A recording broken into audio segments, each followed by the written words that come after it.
បាទសួស្តីអ្នកទាំងអស់គ្នាថ្ងៃនេះយើងមកសិក្សាអំពីការតព័ន្ធជា motor start stop ដោយប្រើកុងតាក់វិញម្ដងអញ្ចឹងយើងត្រូវមានកុងតាក់ទ័រពូលសញ្ញាហើយនឹងកុងតាក់បិទបើករបស់យើងហ្នឹងអញ្ចឹងឥឡូវយើងចាប់ផ្ដើមតតែម្ដងដំបូងយើង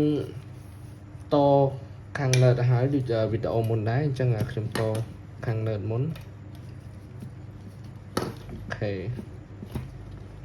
ចឹងតមកយើងតនៅប៉ុងចូលមកបូប៊ីនរបស់កុងតាក់ទ័ររបស់យើងជើង A2 ខ្ញុំដាក់នៅខាងជើង A2 ចឹងឲ្យយើងប៉ុងមួយទៀតមកដើម្បីទៅពូលសញ្ញារបស់យើងអូខេចឹងបងប្អូនតខាងលើឲ្យហើយអស់សិនចាំតខាងភ្លើងហ្វាបានស្រួលអូខេចឹងឲ្យចូលពូលសញ្ញារបស់យើងតែពូលសញ្ញាពណ៌បៃតងនេះខ្ញុំតំណាងឲ្យពេលដែល motor stop motor មិនដំណើរការអញ្ចឹងយើងតនើតចូលមកអូខេចូលមកអញ្ចឹងសំពូលមួយទៀតយើងតមួយទៀតនើតចូលឲ្យដែរអូខេអញ្ចឹងខាងនើតយើងបានតអស់ហើយអញ្ចឹងយើងចាប់ដើមតខាងហ្វាវិញម្ដងអញ្ចឹងដោយនៅក្នុងសេម៉ាដែលខ្ញុំដាក់នៅខាងដើមវីដេអូអញ្ចឹងចេញពី decenter មកគឺយើងចូលមកជើងកុងតាក់ដែលជាជើងចំហនេះបងប្អូនជើងខាងនេះជើង NC គឺជាជើងជាប់អញ្ចឹងឲ្យយើងប្រើ start stop បើកបិទហ្នឹងគឺយើងតនៅខាងជើងចំហអញ្ចឹងនៅពេលដែលយើងកាច់មក start បានវាជាប់ឲ្យ motor យើងដំណើរការកាច់មកខាងនេះវិញគឺវា stop អញ្ចឹងខ្ញុំចាប់ដើមតអូខេចូលជើងខាងលើនឹងមកចូលជើងលេខ3អញ្ចឹងខ្ញុំប៉ុងវាមួយទៀតទៅហើយសម្រាប់ទៅជើងជំនួយរបស់កុងតាក់ទ័រដើម្បីយើងបញ្ជាទៅពូលសញ្ញាអញ្ចឹងខ្ញុំប៉ុងចេញពីទាំងមួយទុកទៅហើយអូខេឥឡូវយើងតខាងលើហើយយើងចេញខាងក្រោមជើងលេខ4នេះ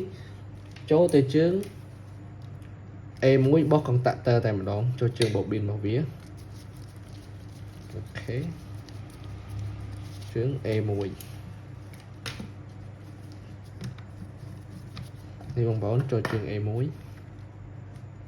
អូខេចូល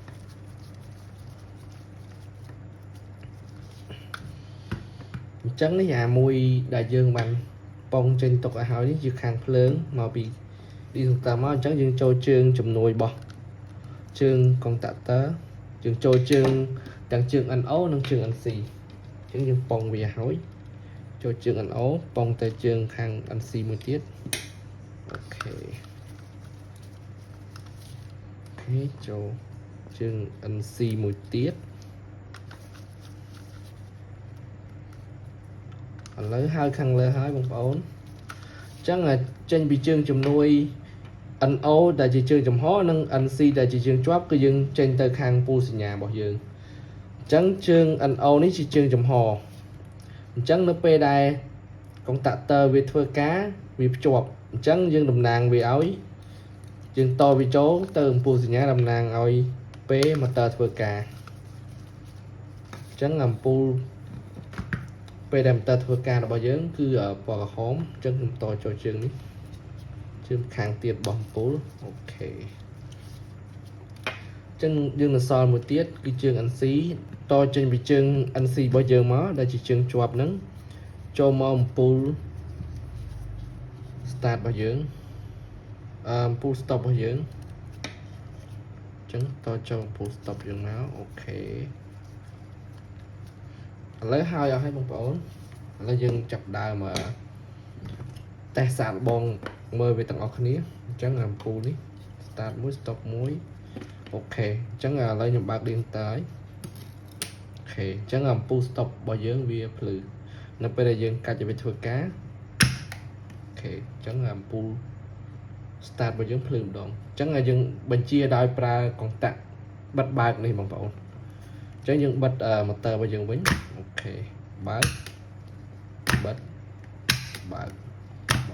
អ អូខេអញ្ចឹងវីដេអូរបស់យើងមានតែប៉ុណ្ណឹងអរគុណច្រើន